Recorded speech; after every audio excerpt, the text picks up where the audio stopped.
करोतु कल्याणम् आरोग्यं धनसम्पदः लक्ष्मीः कौस्तुभपारिजातकसुरा धन्वन्तरिश्चन्द्रमा।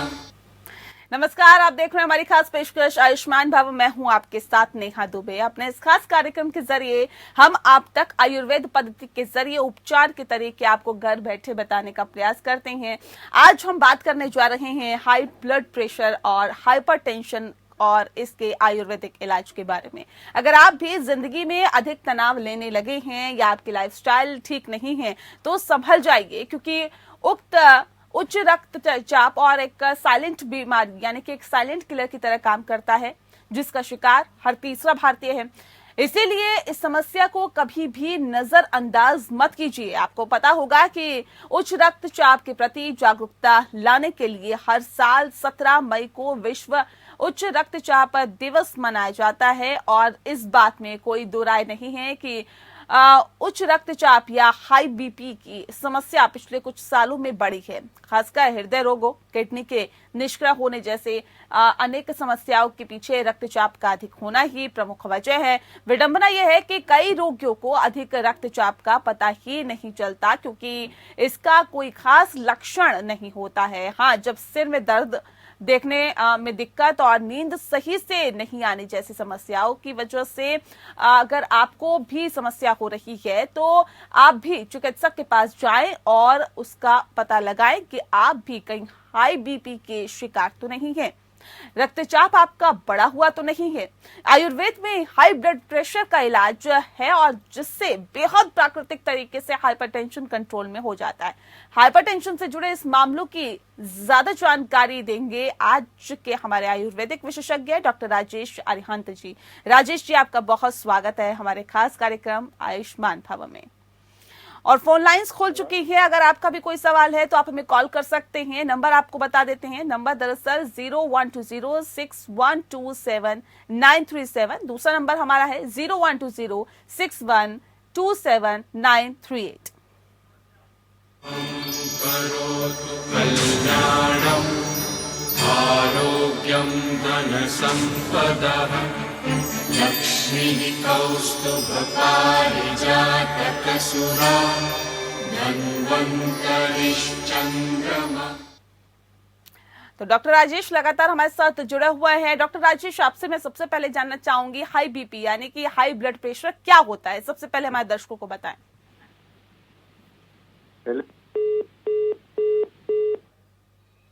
चलिए जी। और मैं आपको ये कहना, अगर हमारे दर्शकों हमारे ये प्रोग्राम बहुत ध्यान से सुना तो आप जो हाई ब्लड प्रेशर बीमारी है जो पूरे संसार को ग्रस्त कर रही है जी। और बहुत सारे लोग हृदय रोगों से, किडनी रोगों से और बहुत सारे रोगों से ग्रस्त होते हैं हाई ब्लड प्रेशर के। जी। तो मैं चाहूंगा कि इसका आयुर्वेदिक नेचुरल जो इलाज है वो क्या है, उसको हमारे ग्रंथ धर्म उपदेशित जो जानकारी है, जो साइंटिफिक जानकारी, वो आपके साथ साझा बिल्कुल, ताकि उसका लाभ हमारे सब दर्शकों को मिले। बिल्कुल। उस पद्धति के बारे में हम आपसे जानेंगे, उस उपचार के बारे में हम आपसे जानेंगे डॉक्टर राकेश। लेकिन अब सवाल यही है कि हाई ब्लड प्रेशर आखिर कैसे होता है, क्योंकि कैसे बचे इसके बारे में भी हम आपसे जानने की कोशिश करेंगे। लेकिन कैसे ये होता है, क्या वजह इसके पीछे रहती है? जी जी, सबसे पहले मैं बताना चाहूंगा कि हाई ब्लड क्या है। जी। जब पानियों में इसका प्रेशर जाता है ब्लड का जी, और जब वो रिलैक्स होता है तो अलग तरह का प्रेशर होता है। इन दोनों को सिस्टोलिक और डायसिस्टोलिक कहा जाता है। जी। चलिए, डॉक्टर राजेश लगातार हमारे साथ जुड़े हुए हैं और बहुत विस्तार से जानकारी दे रहे हैं कि हाई ब्लड प्रेशर क्या होता है, कैसे होता है, क्या इसके लक्षण होते हैं। इन तमाम सवालों का जवाब लेंगे डॉक्टर राजेश लगातार हमारे साथ जुड़े हुए हैं और बात दरअसल हो रही है हाई ब्लड प्रेशर की। Doctor Rajesh, high blood pressure के लक्षण क्या होते हैं, कैसे हमें पता चले? क्योंकि अक्सर बताई जाता है कि हाई ब्लड प्रेशर लोगों को पता ही नहीं चलता कि उनके साथ ये समस्या हो रही है, लेकिन कैसे हमें ये पता लगे कि हमें अब डॉक्टर के पास जाने की जरूरत है? हाई ब्लड प्रेशर के हम लोग शिकार हो रहे हैं, क्या लक्षण होते हैं इसके? जी, देखिए, मैं आपको जो जानकारी देने जा रहा हूं, देखा जाता है कि अक्सर हाई ब्लड प्रेशर के लक्षण दिखाई नहीं देते जी, पर जब हम आयुर्वेद के ग्रंथों का अध्ययन करते हैं, बड़ी गहराई से उनको पढ़ते हैं, समझते हैं, तो समझ आता है कि इसके लक्षण हैं, जिससे जाना जा सकता है कि किसी को ब्लड प्रेशर हाई या लो है। जी, वो कैसे जाना जाता है? देखिए, पहले मैं एक श्लोक से शुरू करना चाहूंगा कि स्वस्थ व्यक्ति के स्वस्थ होने की क्या परिभाषा है। आयुर्वेद कहता है सम दोष, सम धातु, सम अग्नि, सम मलक्रिय, प्रसन्न आत्मे इंद्रिय मने स्वस्थ इति विद्यते। भाव है कि अगर हमारे शरीर में वात, पित्त, कफ, जिसको हम धार्मिक शब्दों में रजो तमो सतोगुण कहते हैं, ये बैलेंस में हो तो हम किसी प्रकार का दोष नहीं हो सकता, रोग नहीं हो सकता और हम स्वस्थ होंगे। लेकिन इनमें से जब हमारा पित्त बढ़ता है, पित्त का मतलब गुस्सा, पित्त से भाव फायर, अग्नि, जब हमारे शरीर में खाने पीने से हम अग्नि बढ़ा लेते हैं तो उससे हमारी जो आर्टरी जो रेंज है इसमें इन्फ्लामेशन होती है, जिसके कारण हमें गुस्सा आता है। आप देखिए, हमारे धार्मिक संतों ने भी इस बात को स्वीकारा है। संत फकीर फरीद साहब हुए हैं, वो कहते हैं बुरे का भला कर गुस्सा मन ना हंडाए, यही रोग न लग गई पल्ले सब किच पाए। भाव क्या है कि अगर हम गुस्सा करते हैं तो इसका मतलब है कि हमारी धमनियां, हमारी जो आर्टरीज, वेन्स है, उनके अंदर इन्फ्लामेशन है, वो प्रॉपर ब्लड का सर्कुलेशन नहीं करेंगी। क्योंकि अगर ब्लड का सर्कुलेशन प्रॉपर नहीं है तो आप स्वस्थ नहीं हैं। पहला कारण हुआ पित्त। जो व्यक्ति गुस्से वाले होते हैं उनमें पित्त दोष होता है। अगर पित्त दोष बढ़ेगा तो आपकी आईज पे असर आएगा, आंखों पे असर आएगा। दूसरा कारण है जो लोग एंजाइटी लेते हैं, जी, जो वात वाले होते हैं, रजोगुण वाले, वो बहुत ज्यादा सोचते हैं, क्रिएटिव होते हैं, अच्छे लोग होते हैं, लेकिन वो अपने मन को चलाते हैं, सकता है। क्यों? क्योंकि वायु का काम चलना होता है जब हम खाने पीने से। जी जी, रखिए सर, अपनी बात रखिए। तो हम देखते हैं कि अगर हवा हमारे अंदर बड़ी है, जैसे जो मैम आप बैठे हैं, एंकर मैम, आप वायु वाले हैं। वायु वाले लोग बहुत सुंदर और अच्छे और मन के साफ होते हैं। जब ये लोग ज्यादा सोचते हैं तो मन पे प्रभाव आता है, वायु बढ़ती है। एक ये कारण होता है वात बढ़ने का। जी, इसके कारण हमारे ब्रेन पे असर आता है, हमें गैस ज्यादा बनती है, किडनी पे असर आ सकता है, चलने वाले सारे हमारे जो अंग हैं उन पे असर आ सकता है। तीसरा कारण आयुर्वेदा के अनुसार क्या होता है, जो लोग भारे होते हैं, मोटे होते हैं, थोड़े सुस्त और उदास होते हैं, उन लोगों में जब धमनियों में कोलेस्ट्रॉल जमता है, कफ जमता है, तो उससे उसका प्रेशर सही नहीं होता है, रुकावट हो जाती है, जिसके कारण बीपी, कोलेस्ट्रॉल और ये चीजें बढ़ती है, जिससे हार्ट पे प्रॉब्लम आती है, दिल पे प्रॉब्लम आती है। तो आयुर्वेदा के अनुसार अलग अलग 3 कारण है मुख्य। जब तक हम अपने आप को नहीं जानेंगे कि मेरा कारण क्या है, तब तक कोई भी औषधि आपको ठीक नहीं कर सकती। क्योंकि हमारे धर्म ग्रंथों ने कहा है एक ही औषधि किसी के लिए लाभकारी और किसी के लिए जहर हो सकती है। बिल्कुल बिल्कुल सही बात आपने कही, बिल्कुल सही बात आपने कही है डॉक्टर राजेश। क्योंकि हाई ब्लड प्रेशर को साइलेंट किलर कहा जाता है, क्या वजह इसके पीछे, क्यों इसे कहा जाता है साइलेंट किलर? इसलिए कहा जाता है कि हम देखते नहीं है कि क्या कारण है और क्यों हमें हो रहा है। अगर हमारा स्वभाव में गुस्सा है तो हम सोचते हैं ये अमूमन आ रहा है, मेरा ये नेचर है। जी, लेकिन भगवान ने, उस कुदरत ने किसी को भी बुरा नहीं बनाया है। अगर हमारे शरीर में हमें गुस्सा आता है, एंजाइटी है या सुस्ती है, इसके पीछे कोई ना कोई विकार है, उसे जानने की जरूरत होती है। बिल्कुल। अगर आप हमेशा चिंतित रहते हो तो आपको ये मालूम होना चाहिए कि आपके अंदर वायु विकार हो चुका है। हमारा आयुर्वेद कहता है कि वायु विकार होने से 80 बीमारियां होती हैं। आपकी जो मन की स्थिति ठीक नहीं होगी तो ब्लड प्रेशर बढ़ेगा या कम भी हो सकता है, दोनों स्थितियां बुरी होती हैं। तो अगर आपके अंदर गुस्सा है तो भी आपका ब्लड प्रेशर बढ़ेगा, आपके लिए विकार पैदा कर सकता है।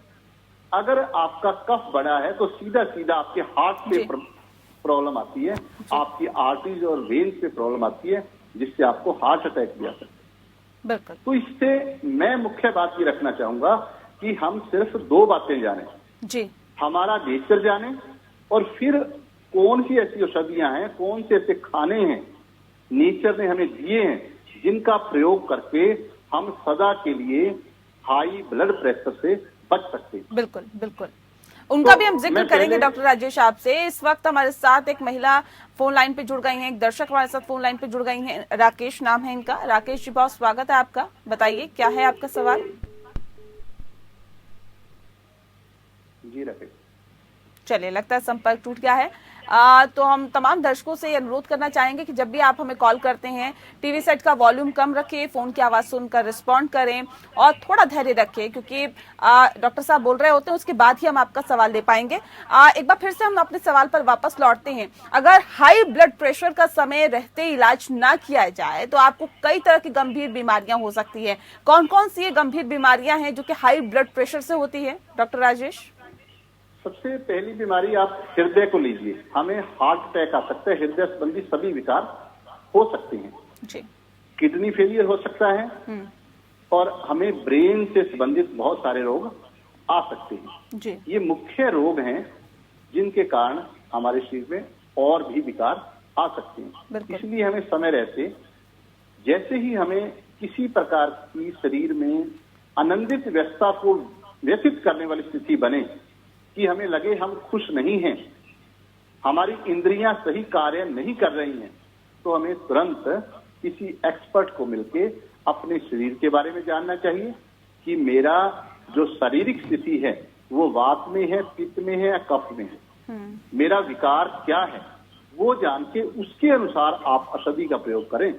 अगर आप उसके अनुसार औषधि का प्रयोग करेंगे तो निश्चित रूप से इस विकार से आप छुटकारा पा सकते हैं। यदि आप अपनी नेचर नहीं जानेंगे और जो आप प्रयोग करने जा रहे हैं उस औषधि की नेचर का मिलान नहीं करेंगे तो भी इलाज होना संभव नहीं है। अक्सर पंजाबी में कहावत पढ़ी जाती है, किसे नु माँ बाजी किसे नु स्वादी। भाव क्या होता है कि माँ की दाल किसी के लिए बहुत अच्छी और किसी के लिए बुरी। यही सिद्धांत हमारी पूरे लाइफ में लागू होता है। अब मैं बताना चाहूंगा कि अगर आप पित्त व्यक्ति तब हो, गुस्से वाले हो, तो कौन सी हर्ब इस्तेमाल कर सकते हो, जैसे भूमि आंवला कर सकते हो, पुनर्नवा कर सकते हो, मकोए कर सकते हो, महाबला कर सकते हो। ऐसी पित्त शामक जो औषधियां हैं उनका इस्तेमाल करें। यदि आप एंजाइटी में हैं और आपको ब्लड प्रेशर रहता है, कम हो जाता है या बढ़ जाता है, तो आप स्थावर का इस्तेमाल कर सकते हैं, ब्रह्मी का इस्तेमाल कर सकते हैं, शंख पुष्पी, जटामानसी आदि हर्ब का इस्तेमाल कर सकते हैं। और अगर आप भारे हैं, आपको हृदय संबंधी विकार आने की संभावना बनी हुई है, आपकी हड्डियां कमजोर हो रही हैं, मसल कमजोर हो रहे हैं, तो आपको गिलोय का इस्तेमाल करना चाहिए, कालबेग, वसा जिसको अड़ूसा बोलते हैं, अड़ूसा, और सबसे अचूक जो है वो अर्जुन आंवला है। अर्जुन और आंवला दोनों के रस को मिलाकर आप इसका प्रयोग करें तो निश्चित रूप से आप हाई ब्लड प्रेशर या लो ब्लड प्रेशर से निजात पा सकते हैं। बिल्कुल। तो ये तो आपने जड़ी बूटियों का जिक्र कर दिया कि आखिर कौन कौन सी जड़ी बूटियां आपके लिए फायदेमंद हो सकती है या फिर होगी, लेकिन डॉक्टर राजेश, मैं ये जानना चाहूंगी आपसे, जो हाई बीपी से परेशान है वो किन किन खान पान से परहेज करें, किन किन खान पान से वो दूरी अपने आप को अपनी बना के रखें, वो नहीं उसका सेवन करें, क्या चीजें हैं ऐसे? जी, आपने बहुत अच्छा क्वेश्चन किया है। बहुत ही अच्छा, क्योंकि हमारा आयुर्वेद कहता है आहार ही औषधि है। जी जो आप खा रहे हैं वही आपका इलाज है, अगर आप उसको जाने। जैसे हमारे धर्म ग्रंथों ने और आयुर्वेदा ने कहा है 3 भोजन है, राजसी, तामसी, सात्विक। मैं बताना चाहूंगा कि अगर आपको हाई ब्लड प्रेशर है तो आपको राजमा, माह की दाल, इनका सेवन कम कर देना चाहिए। कभी भी हमें मैदा, जिसको आज बहुत तरह के स्वादिष्ट भोजन बना के खाते हैं, इनका प्रयोग बिल्कुल वर्जित है। और जो वात व्यक्तित्व हैं उनको ड्राई फ्रूट का सेवन भी नहीं करना चाहिए, बल्कि हमें हल्के पौष्टिक जो फल हैं उनका इस्तेमाल बढ़ाना चाहिए, हरी सब्जियों का इस्तेमाल बढ़ाना चाहिए। और अगर हम घी का इस्तेमाल करते हैं, देखिए अगर आप किसी भी प्रकार का घी जो मार्केट में अवेलेबल है उसका इस्तेमाल करोगे तो आपको निसंदेह नुकसान होने वाला है। आपको कैसा घी इस्तेमाल करना है? वो आपको करना है गाय का शुद्ध देसी घी। हमारे आयुर्वेद में कहा गया है घृत नास्ते व्याधि, घृत हरते रुजम, घृत तेज अधिकरणम, घृत मायु परवर्धते। भाव जो गाय का शुद्ध देसी घी है ये हमारे मसल्स को अच्छा बनाता है, हमारे हृदय को अच्छा बनाता है, पाचन तंत्र को अच्छा रखता है। लेकिन अगर हम ऐसा घी इस्तेमाल करते हैं जो शुद्ध नहीं है, वो हमारे हृदय के लिए, हमारे लीवर के लिए अच्छा नहीं माना जाता। इसलिए हमें सबसे पहले अपना जो खान पीन है, हमारा जो भोजन है, उसकी सही जानकारी लेनी चाहिए। मैं यहाँ तक कहूंगा कि हमें जो गुड कुकिंग है कि क्या खाएं, कैसा खाएं, एक रसोई ही आपका जो है क्लिनिक है, रसोई ही आपकी औषधियां हैं, उसकी जानकारी आप किसी आचार्य से, वैद्य से प्रॉपर लें। बिल्कुल।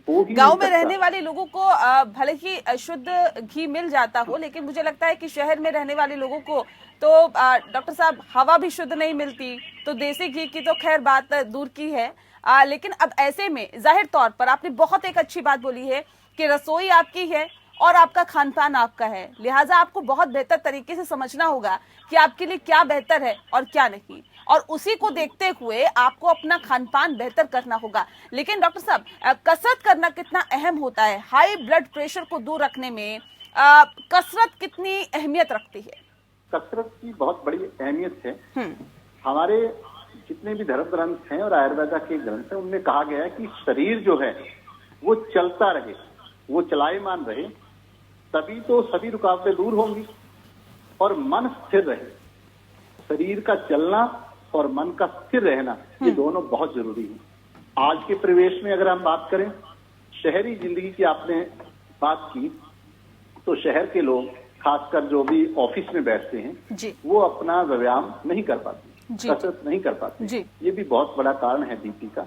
अगर हम थोड़ा सुबह व्यायाम करें, और खासकर मैं एक चीज बताना चाहूंगा कि आप व्यायाम का जो टाइम है वो आपका होना चाहिए सुबह 4 बजे से लेकर 8 बजे के बीच। अगर इस टाइम हम व्यायाम कर लें तो सारा दिन हम एनर्जेटिक रहेंगे और दुखों से दूर रहेंगे। बिल्कुल जी, ठीक है। बहुत शुक्रिया आपका डॉक्टर साहब, आपने बहुत विस्तार से हमें हाई ब्लड प्रेशर के बारे में बताया, ये बताया कि इसके लक्षण क्या हैं, कैसे ये होता है और कैसे आप इसको अपने आप से दूर रख सकते हैं। आपका बहुत बहुत शुक्रिया विस्तार से जानकारी देने के लिए। इसी के साथ आयुष्मान भव में इतना ही। नमस्कार। करोतु कल्याणं आरोग्यं धनसम्पदः लक्ष्मीः कौस्तुभपारिजातकसुरा धन्वन्तरिश्चन्द्रमा।